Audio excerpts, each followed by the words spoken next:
Actually मैं क्या करने की कोशिश कर रहा हूँ,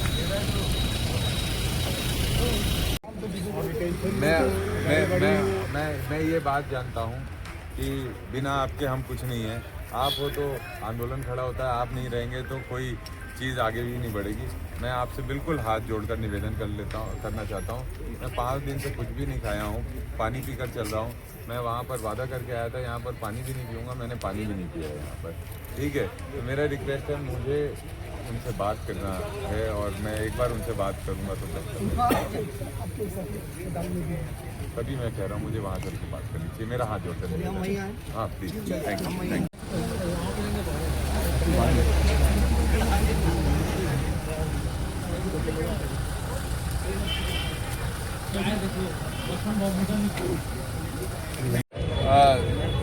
क्लियर नहीं हुआ है, लेकिन हम लड़ाई लड़ रहे हैं।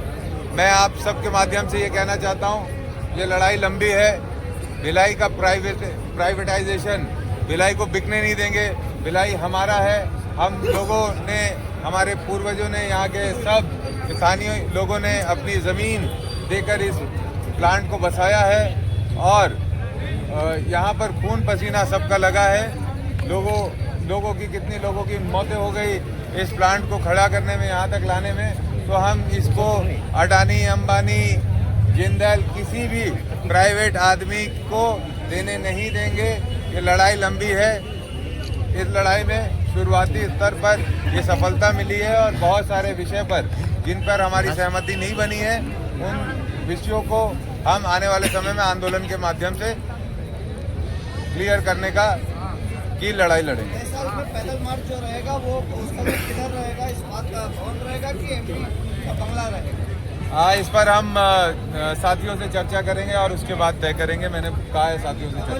सरकार के सांसद ने कहा है कि भिलाई सत्याग्रह के बारे में भाई देवेंद्र यादव भी बेहतर बता पाएंगे, क्या कहना है आप? मैं उनसे अपील करूंगा, वो सांसद हैं यहाँ के और काफ़ी सीनियर लीडर हैं। उनको अपनी शक्तियों का इस्तेमाल करके सेल बोर्ड में बात करके जो भी बचे हुए इश्यूज हैं उसको समाधान करने में अपनी भूमिका निभानी चाहिए। भिलाई का नाम रहे, किसी उद्योगपति का नाम इसके सामने ना लग जाए। जिसकी ये भावना है वो लोग इस बात को समझे। भिलाई को बचाने की लड़ाई ये 5 दिन में कभी नहीं निकल सकती। ये कुछ मुद्दों पे सहमति बनी है क्योंकि आप सब सामने आकर खड़े हो गए। भिलाई की जनता जाग गई, प्रदेश की जनता जाग गई, इसलिए कुछ मुद्दों पे सहमति बनी है। लेकिन जो लड़ाई है वो लंबी है। आज नहीं तो कल ये कोई ना कोई प्लान लेकर आकर हमको डिस्टर्ब करने की कोशिश करेंगे। मैंने पूछा, आप सेक्टर 4 का आधा एरिया, सेक्टर 1 और सेक्टर 3 को प्लांट के अंदर ले रहे हैं क्या? ये बसाहट खत्म करने जा रहे हैं क्या? मैंने बिल्कुल साफ उनसे पूछा तो उस पर गोल जवाब आया। मैंने उनसे कहा, आपकी जिम्मेदारी है कि आप यहाँ पर जो भी टाउनशिप में कदम लेने वाले हो उसकी पहले या दूसरे हफ्ते में एक मार्च कर उनको हमारा विरोध दर्ज कराना चाहिए कि हम शांत नहीं बैठे हैं, हम हमारी लड़ाई के लिए तैयार हैं। आपको क्या लगता है इस पे? तैयार हो? तारीख तो हम एग्री हुआ और कुछ में डिसएग्री हुआ। एक एक करके सारे पॉइंट्स को मैं आपके सामने रखना चाहता हूं। सबसे पहले कमियां बताऊं या जो डिसएग्री हुए वो बताऊं या जो एग्री हुए वो बताऊं? ये बताओ। हाँ, डिसएग्री वाला, एग्री वाला बताऊं?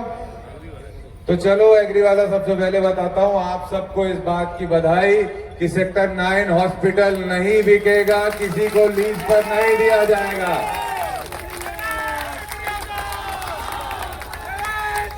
आपको इस बात की बधाई कि सेक्टर 9 हॉस्पिटल में जो हमारे पूर्व कर्मचारी हैं, वर्तमान कर्मचारी हैं, उनकी सुविधा जो जैसी मिलती रही है वो मिलती रहेगी आने वाले समय में भी। उन्होंने हमसे कहा सेक्टर 9 अस्पताल के बारे में कि हम उसके यूनिट्स को, जो यूनिट्स वहां पर नहीं चल रहे हैं, उस पर हम एक्सटर्नल फोर्स लगाकर, एक्सटर्नल लोगों को लगाकर उसकी सुविधाएं बढ़ाने का काम करेंगे ताकि रिफर की समस्या ना आए यहाँ पर। तो मैंने कहा आप चालाकी तो नहीं कर रहे हो कि अभी आप बोलो कि ये यूनिट को हम तो इसी के लिए दे रहे हैं, क्योंकि महापौर तो मैं भी रहा हूं, थोड़ा नियम कायदा कानून मैं भी जानता हूं।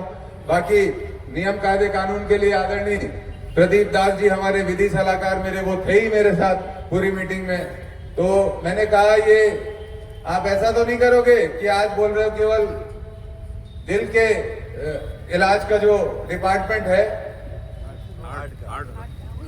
दिल हिंदी में दिल, इंग्लिश में हार्ट, डॉक्टरी में कार्डियो, देखो सब पता है मुझे, लेकिन मैं बोल भी नहीं पा रहा हूँ बहुत ज्यादा।